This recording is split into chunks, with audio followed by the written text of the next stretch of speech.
Good morning, friends. Today we'll be discussing an important question which has come in the university exam. So, this question from acid-base balance has come like this. What is the normal pH of blood? Explain the role of blood buffers and lungs in acid-base balance. Now, all of you know that the normal pH of blood is between 7.35 to 7.45. So, it is a very narrow range. Now, how is this pH maintained within this narrow range? So, the next aspect of the question was the role of blood buffers. Now, in the regulation of blood pH, we have three modes of regulation. First line of defense is the buffers. Second line of defense is the respiratory mechanism, and third line of defense is the renal mechanism. So in this question, they have asked you about the first line of defense, which is the buffers, and the second line of defense, which is the respiratory mechanism, that is, what is the role of the lungs in maintaining the pH within this narrow range of 7.35 to 7.45. Now first let's look at the first part of the question, that is the role of the blood buffers. Now blood buffers can be broadly divided into two groups: the extracellular buffers and the intracellular buffers.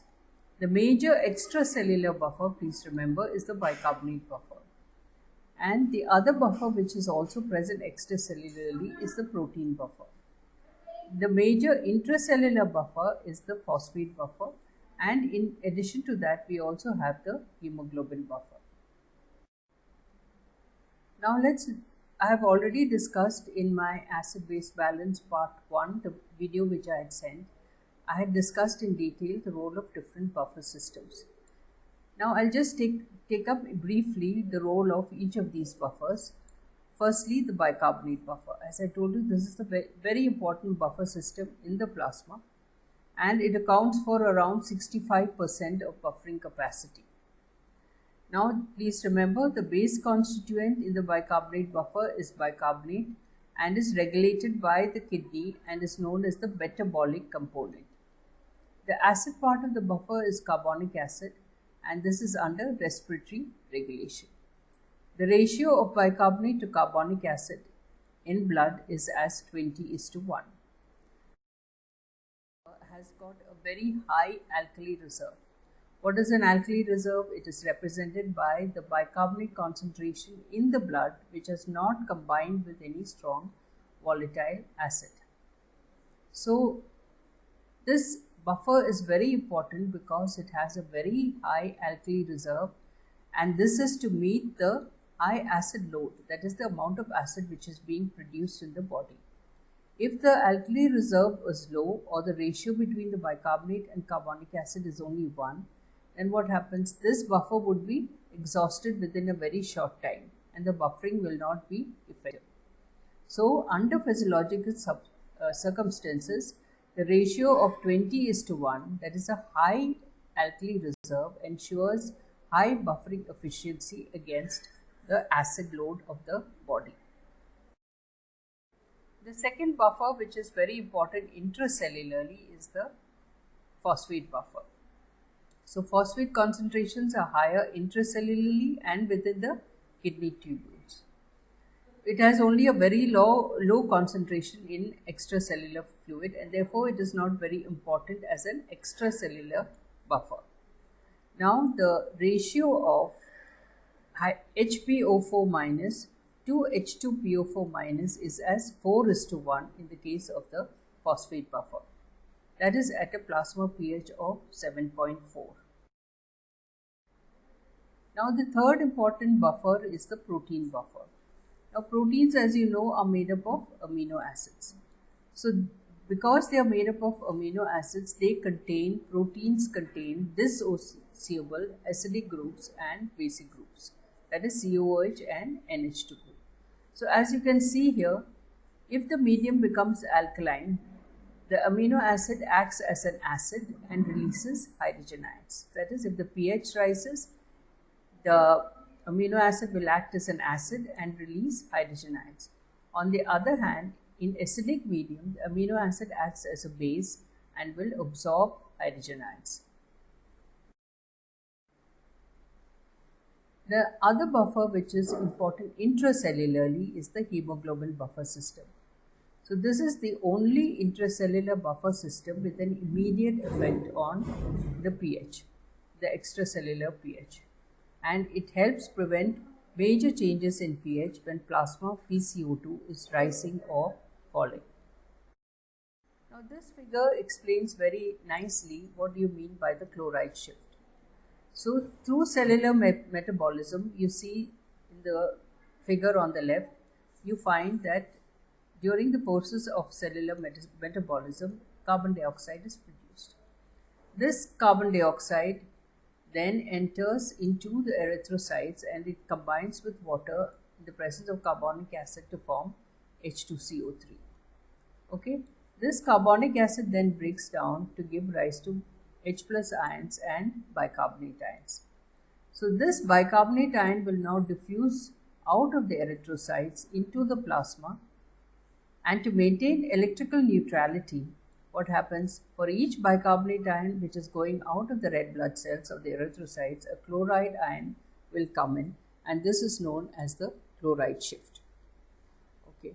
Now the hemoglobin picks up the hydrogen ions and goes to the pulmonary capillary cells.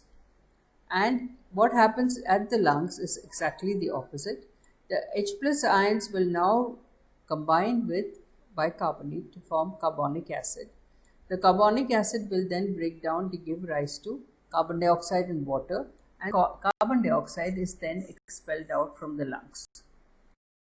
All of the hemoglobin buffer system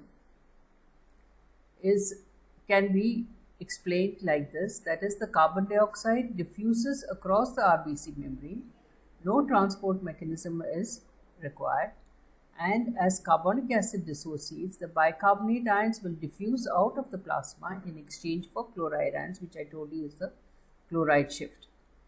Now the hydrogen ions, that is the figure on the right, the hydrogen ions are buffered by hemoglobin molecules and is the only intracellular buffer system with an immediate effect on the extracellular pH.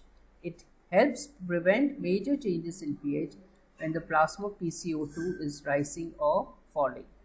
So this role of the hemoglobin can also be explained by this important figure, and it's very important that you draw these figures too when you explain the role of these buffers. So here we see the interrelationship of both the bicarbonate buffer and the hemoglobin buffering system. On the extreme left, you see what is happening in the peripheral tissue. Through various metabolic processes, carbon dioxide is formed in the tissue. Carbon dioxide will react with water to form carbonic acid. This is in the presence of the enzyme carbonic anhydrase. Then this carbonic acid will then break down to give rise to H plus ions and bicarbonate ions. So what happens to this H plus ions? So we see that hemoglobin, oxygenated hemoglobin, comes to deliver the oxygen to the tissues. So it delivers oxygen to the tissues and picks up hydrogen ions. So this reduced hemoglobin will now go through the venous system and it goes back to the lungs. Okay, so now bicarbonate is also carried back by the venous blood to the lungs. Now what happens in the lungs is the reverse occurs. The bicarbonate will react with hydrogen ions which has been brought by hemoglobin. Okay, and hemoglobin will now pick up oxygen from the lungs. The oxygenated hemoglobin then will move through the arterial blood. It goes for delivery to the tissues. Now what happens to the hydrogen ions which has been released in the lungs? It reacts with the bicarbonate ions to form carbonic acid. Carbonic acid will then break down to give carbon dioxide and water. This carbon dioxide is exhaled. Okay, so this is in short, in a nutshell, the role of both the bicarbonate buffer and the hemoglobin buffering system.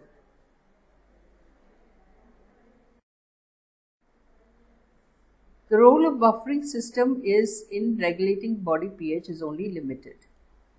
Their action is very swift, but it has only a temporary action, and it prevents major changes in the blood pH. The major players are the respiratory and the renal mechanism. So till they come into play, you find that the buffer system play a very important role in regulating the body pH. Now let's look at the third part of the question, which is the respiratory regulation of blood pH. As you can see, the respiratory regulation is the second line of defense, and this is brought about by the lungs. They regulate the concentration of carbonic acid in the blood or other body fluids. This regulation is under respiratory center, and it functions by maintaining the carbonic acid component of the bicarbonate buffer. So this carbonic acid component, as I've told you earlier, is known as the respiratory component, and the lungs is the one which maintains the carbonic acid component of the bicarbonate buffer.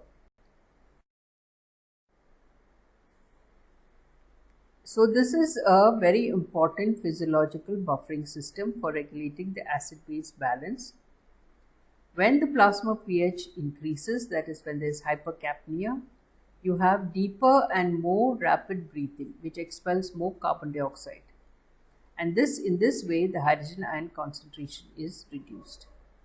On the other hand, during alkalosis, the breathing becomes slower and more shallow, and this causes the hydrogen ions to increase. If there is any impairment to the respiratory system, then it causes acid-base imbalance, or it can cause respiratory acidosis or respiratory alkalosis. The respiratory system is very important in responding to changes in pH. So it responds it's like it follows the buffer system, it responds immediately, but it cannot proceed to completion.